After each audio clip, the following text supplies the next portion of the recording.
those who knew someone who went missing. What happened? Before we start with the first story, please hit subscribe and ring the notification bell to stay updated with us.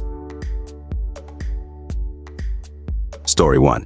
My cousin, who I barely knew, disappeared along with his car, leaving behind a large bloodstain in his apartment. Right from the start, his roommates were suspects, but several years passed and his body was still missing. The case was featured on Unsolved Mysteries of America's Most Wanted, or one of those, and a tip came in giving the location of his car in a nearby river. His body was found in the trunk, and the roommates confessed and went to prison. Story 2. I worked with a young woman named Julie. She had a little girl and was in the process of splitting from her husband. She didn't show up for work one day, a no-call, no-show. She was missing from that day forward. The ex had their daughter and had logged into her FB to make a message about leaving town with a new boyfriend. They found her car abandoned in a parking lot. The ex went on Dr. Phil, I believe, to do a lie detector test and proclaim innocence. Even though they have never found her body, the ex was actually found guilty of her. Sometimes I think about her and wonder where her earthly remains are. I hope she is found someday and her family gets to bury her. Story 3. Not me, but a poor old guy at Costco. This old guy, maybe late 60 seconds, came up to me and said, "Jimmy," I think that's the name he said. "Is that you?" I said no. His face sank. I talked to him for a bit. Apparently his adult grandson Jimmy vanished a few years before, and I looked just like him.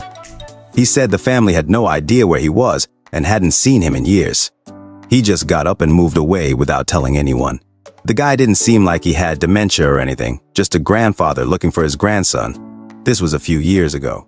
I felt really bad for the guy. His heart probably got super excited only to be broken again when I wasn't Jimmy. I hope Jimmy eventually contacted his family because his grandfather seemed really sad about it. Story 4. A family friend went to a Metallica concert. During intermission, she went out to have a cigarette and the venue wouldn't let her back in. There's footage of her walking through the parking lot and then she wasn't seen again. They ended up finding her body a year or so later and through DNA connected it to another. Because of that DNA, they found the guy who did it. It was awful. Morgan was her name, and she was beautiful and talented and had her whole life ahead of her. Story 5. Debbie Moberg, age 16. The first story was that she ran away, but the stepdad couldn't keep his story straight. 2 days later, they talked to her year-old sister who reported the stepdad carrying her out of the house wrapped in a blanket. He actually took the little sister with to dump the body. It took 3 months of jail before he confessed to her. He had been molesting her for years. She stood up to him when he shifted to the little sister.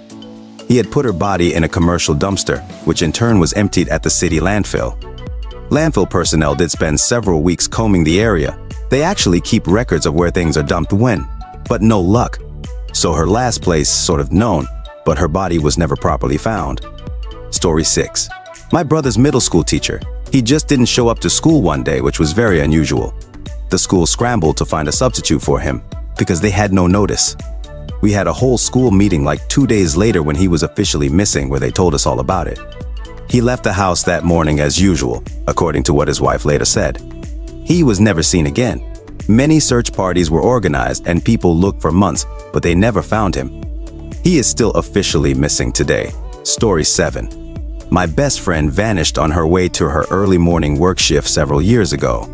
Her van was found abandoned in a field, and she never was found despite the massive search response and the fact her family were all cops. There's also been some rumors about her stepmother interfering with evidence, but aside from that, it's been radio silent. The FBI was involved. Last I heard, 3 days after she vanished, I had a dream about her. She said goodbye to me and told me that she loved me, and since then, I've known in my heart she's dead. I miss you, Sarah. Story 8. My town is small, in the mountains of the Appalachian Mountains. For some context, everyone knows everyone, so when someone goes missing you notice. First was a lady that was friends with my mom. Let's call her M. She owned and operated a sandwich shop. My mom was working for her and helping her out at the time. One day M just didn't come to work. Her husband showed up instead. Day 2, she didn't show up. M wasn't answering calls and her husband was telling everyone she left town suddenly. Ran away. My mom didn't believe him and reported her missing. 2 or 3 days later, her body was found in a well at their camp residence. Her husband her and hid her body in the well because he was caught having an affair. He's in prison for the rest of his life. The ND person is basically the same thing. Only she was never found. Her boyfriend is the #1 suspect, but her body has never been found and he's still walking the streets. Story 9. It's not someone I'm close to, but a guy I grew up with went missing from a music festival he was working at. Someone, or multiple people, told police that he abruptly told them he was going home. He didn't go home, he just disappeared. He got to the festival on a bike, but his bike was still there. A couple weeks later, he was identified as being a corpse found in a burned-out building the other direction from home. The case remains unsolved, but it is considered a homicide. The part about this case that bothers me is that I don't know whether the "he went home" person is telling the truth. Did he abruptly decide to go home because something scary happened and he just didn't get that far? Or was that person the one who put him in that burned-out building? I just kind of feel like if things were that bad that he'd randomly say, "I'm quitting and heading home." He'd just hop on his bike right then and there vis doing whatever came next that put him in the path of the people he was avoiding. Story 10. I was a telecommunicator in moderately well-off, very low crime county. I took the call for a year-old girl that went missing after she didn't come home from her morning run. About 9 hours later, I took a call from the opposite side of the county. Guy claims the girl ran up to him claiming she had been kidnapped by a guy in a white box truck. She described him as a middle-aged white guy, and in his truck he was making her dress up in wedding dresses to take pictures of her. He didn't physically assault her in any way, aside from the initial kidnapping. No violence. She claims he didn't even watch her change, just wedding dress pictures. I have no idea if he was ever caught. Edit. Spelling error. I meant the other side of the county, not country. Sorry about that. Story 11. My stepsister went missing about a year after my stepdad married my mom.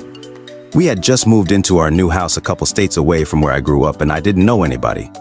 My stepsister was 3 years older and helped me make friends at school. We lived about a mile from school and walked there and back a couple days a week when my mom had to go to work early. One day I walked back home from school alone because my stepsister had basketball practice. There had been some robberies in the area, so my mom had us carry pepper spray with us, and I remember feeling weird that day. I got home fine, and a few hours later we hadn't heard from my stepsister, so my stepdad called the basketball coach to see if practice went late. We didn't have phones. The coach said my stepsister had left the school a couple hours before. A few months later, after a lot of searching, her body was found in the woods near the school. There was pepper spray residue all over her skin. They never caught the person who did it, but she was with the rock the police found near her body. Story 12. Man, I got so many details wrong. This was 1997, which feels like a decade ago. My brain deceived me. Everyone knew the neighbor took her, a young teen, correction. She was 11, only child. The parents reported her missing immediately. They were a close family, and she wasn't one to be late to dinner. The neighbor would confess to small things related to her abduction to torture the parents over a couple of years. I think this was a few decades ago. They found some evidence of her on his truck, but not enough to nail him. He made a plea deal, then backed out. The parents went crazy, the mom insisting her daughter was alive because she would know if she died. They went on Oprah and other national shows to try to find anyone who could say they've seen her. The mom was certain she'd been put into a sex trafficking ring. The neighbor went to prison for various offenses, molestation of other little girls, and kept taunting the family. After a while, he said he knew where her body was but gave false locations. They couldn't pin a on him. Her body was found in 2002. Story 13. About 8 years ago, I was at a bar with my university roommate around midnight. A guy I don't recognize comes up to my roommate. They exchange some words and give each other a big hug. Turns out they were old childhood friends. He sticks around and we shoot the shit for an hour or so. Super nice dude. Said he had to go meet some people, but if we're still out, he might come back this way. We stay for a couple more hours, he never comes back, and we head home. Around 2 weeks later, my roommate finds out via Facebook he went missing that night, and they found his body dumped in a storm drain a few days later. It's still kind of surreal typing this out now that we were maybe some of the last people he talked to. They did catch the people that did it though, so that was good at least. Edit. Whoa, this blew up. Unfortunately, I didn't learn what happened specifically. Whether it was a drug deal gone bad, or he OD'd with some other people, and they panicked and dumped him.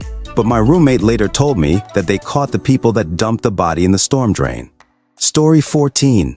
One of my best friends from childhood. Her boyfriend and his friends set fire to her parents' house one night with her parents tied up inside. Luckily, they escaped. But she wound up missing for weeks. So many people were slinging accusations that she was in on it.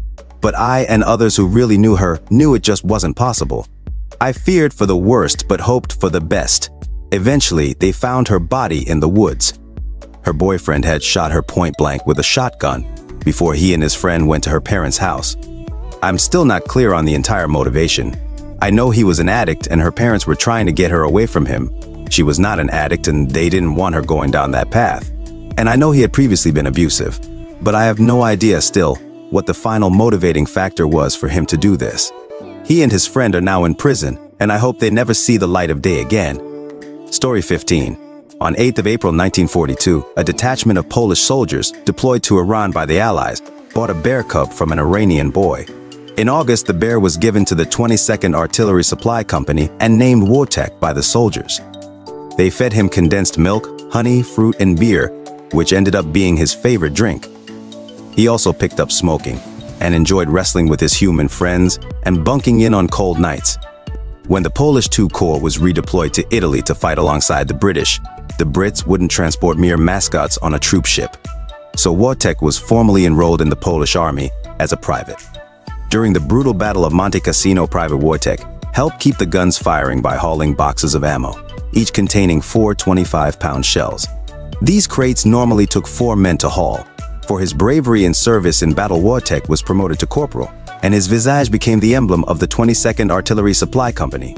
After the war, the 22nd was sent to Scotland before being demobilized, at which point Wojtek was given to the Edinburgh Zoo, where he was often visited by Polish soldiers until his death in 1963. Polish soldiers adopted a bear named Wojtek in 1942. He served in World War II, carrying ammo at the Battle of Monte Cassino, and was promoted to corporal. After the war, he lived in the Edinburgh Zoo until 1963. Alright folks, that's a wrap. If you like more of this, please hit the thumbs up and subscribe to the channel. You can also share your thoughts in the comment below. I'll see you in the next video.